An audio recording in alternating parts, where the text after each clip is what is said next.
How's it, guys? And welcome back to my UEFA Champions League fantasy football.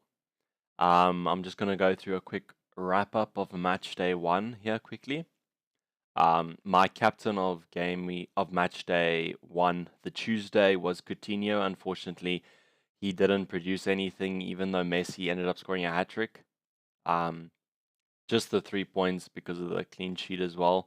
So I ended up changing to Lewandowski, and he luckily ended up getting a goal. So that was 6 points doubled to 12. And then Diego Costa, if I remember correctly, he did score, and then he got a yellow card. So it's not a bad return of 5 points. And then James Milner with the penalty against Paris Saint-Germain, which was a nice return because he is only 5.5 mil. Then one of the disappointments of the game week was Marcus Asensio, who ended up being benched for their tie against Roma. He did come off the bench, and I don't know if you've seen that nice little swivel he did in the box, and then he tried a no-look finish, but then he ended up being saved. So that would have been a nice return for my team, but the 1 point is fine, I guess. And then Stefaneko, I think that's how you pronounce it, for Shakhtar, with just the 2 points. Not bad, considering I brought him on for Mane, who only got 2 points. And then Cancelo with the clean sheet, and he earned a penalty, so he got 8 points, which was great. Kimmich with a clean sheet and a yellow card. Akanji for Borussia Dortmund, which was great because he's only 4.5 mil, and he got us a clean sheet, and then Ramos with a clean sheet and a yellow card as well. Our keeper Edison also conceded a goal with 2 goals from Leon, which they got surprisingly beat by. So yeah, but you can't do anything about that. I thought that Edison would give me some points as the PSG goalkeeper didn't.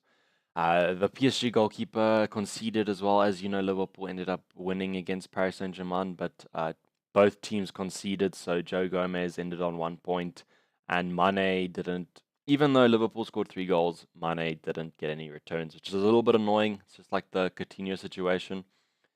And Abubakar didn't get any points, and the thing that worries me is that he basically played 60 minutes. Like, yeah, then he was brought off. So it's a little bit worrying. I don't really know what Porto are doing there, but it doesn't look like he's the best option, I guess. I ended up with 55 points, which I think puts me in. It's like 50%. It's like halfway, so 200k. It isn't the best, but it's not a bad start. Then in terms of match day two, Diego Costa is the nice fixture against Club Bruges, and it's at home, so I expect him to get a couple of goals from there.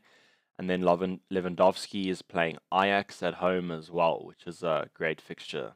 Ajax do seem good though. They did surprise a few people. James Milner playing Napoli away, which is a tough fixture. It's not the worst, but it's not the easiest as well. And then Marcus Asensio playing CSKA Moscow away, which is it's tough going to Russia, but I do expect Real Madrid to win this game, and hopefully he starts. Then we have Coutinho versus Tottenham, which is probably the worst fixture in the group. Although Inter Milan did end up winning against Tottenham, so hopefully Barcelona can do the same and Coutinho can get a goal or an assist or something.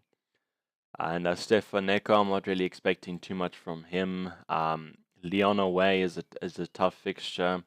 He was just a 4.5 player that I could get in my squad. Then I have Cancelo versus Young Boys, which I think they're going to annihilate Young Boys. And they're also playing at home. So hopefully he can not only get a clean sheet, but also an attacking return. Kimmich is playing Ajax.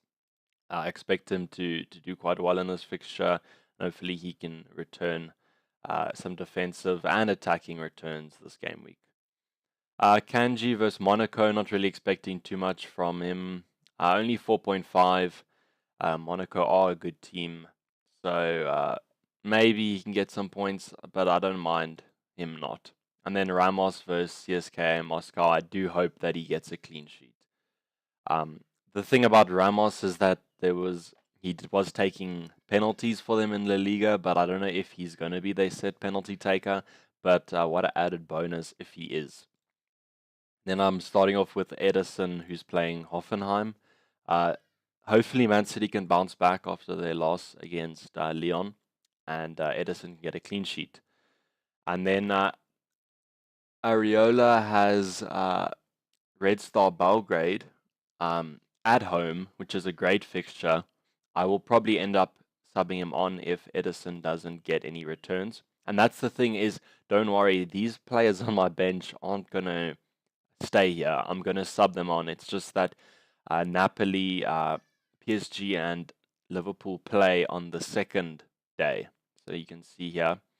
So, and you're allowed to make substitutes after, substitute window after the first match day.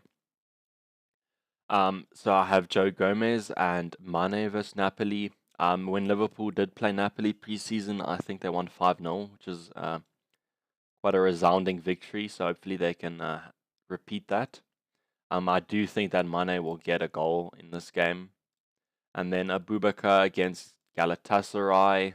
It's not the best fixture, but hopefully he ends up getting a goal because I'm worrying a little bit about him in terms of starting and playing.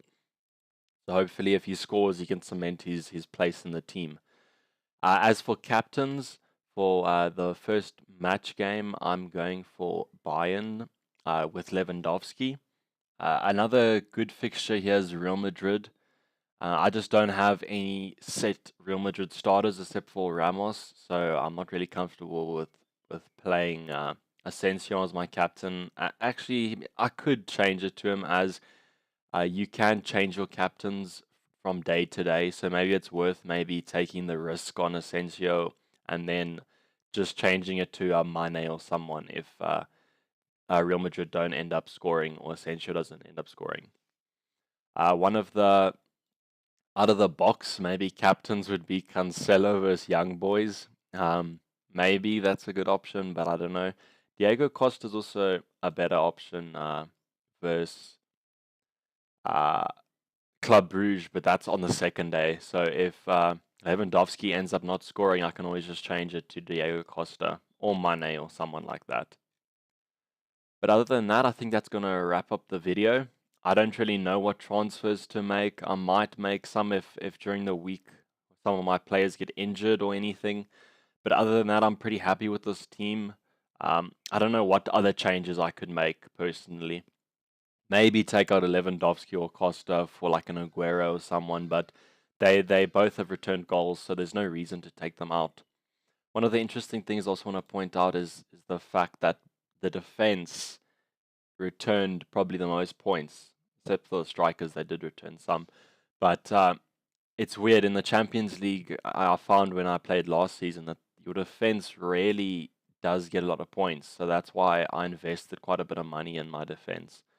The midfield always seems to be a little bit lacking, and then the forwards always return points. So I don't really know if that helps you much with your budget allocation if you are using your wild card this game week. But don't just invest up front. Also make sure that you are quality in the back. Yeah. But other than that, I think that's going to wrap this video up. I don't really know what transfers I'm going to make, so I can't really talk about that. So I don't think I'm going to be making transfers.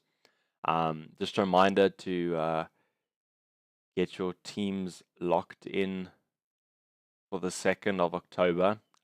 It's not this game week, it's only next game week. So that gives you basically a week from now to get your team ready. So that's why I don't really know what transfers I'm going to be making, because there's a lot of games that my players can be injured in, and I don't want to make transfers now, whereas a player could be injured on the weekend, and then I am screwed because I don't have a transfer and I have to take a hit. So yeah, that's going to wrap up the video, guys. Thanks for watching. Please leave a like, comment, and subscribe.